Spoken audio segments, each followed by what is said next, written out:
বছরে অস্ট্রেলিয়ার বিপক্ষে টেস্ট সিরিজ হার দিয়ে শুরু করলেও ইংল্যান্ডের বিপক্ষে টি-20 সিরিজে দাপট দেখিয়েছে সূর্যকুমার যাদবের নেতৃত্বাধীন ভারতীয় ক্রিকেট দল।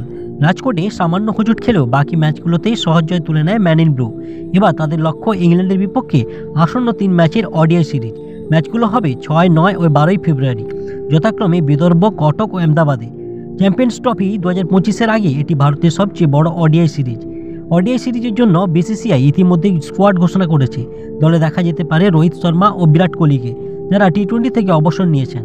অফ ফর্ম থেকে বেরিয়ে আসবেন তারা। দলে ফিরছেন শ্রেয়স আইয়ারও, যিনি সম্ভবত 4 নম্বরে ব্যাট করবেন। শুভম গিল ও যশস্বী জয়সওয়াল টি-20 না খেললেও এবার সুযোগ পাচ্ছেন ওডিআই সিরিজে। উইকেট রক্ষক হিসেবে থাকছেন কেএল রাহুল ও ঋষভ পান্ত। অলরাউন্ডারদের প্রতি গম্ভীরের আস্থা বজায় রেখে দলে জায়গা পেয়েছেন হার্দিক পান্ডিয়া, রবীন্দ্র জাদেজা, অক্ষর প্যাটেল ও ওয়াশিংটন সুন্দর। স্পিনার হিসাবে কুলদীপ যাদব থাকছেন। আর 14 মাস পর দলে ফিরছেন মোহাম্মদ শামি।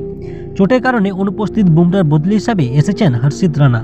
সম্ভবত ভারতের স্কোয়াড রোহিত শর্মা অধিনায়ক, শুভম গিল সহ অধিনায়ক, যশস্বী জয়সওয়াল, বিরাট কোহলি, শ্রেয়স আইয়ার, কেএল রাহুল, ঋষভ পান্ত, হার্দিক পান্ডিয়া, রবীন্দ্র জাদেজা, অক্ষর প্যাটেল, ওয়াশিংটন সুন্দর, কুলদীপ যাদব, মোহাম্মদ শামি, হর্ষিত রানা ও অর্শদীপ সিং।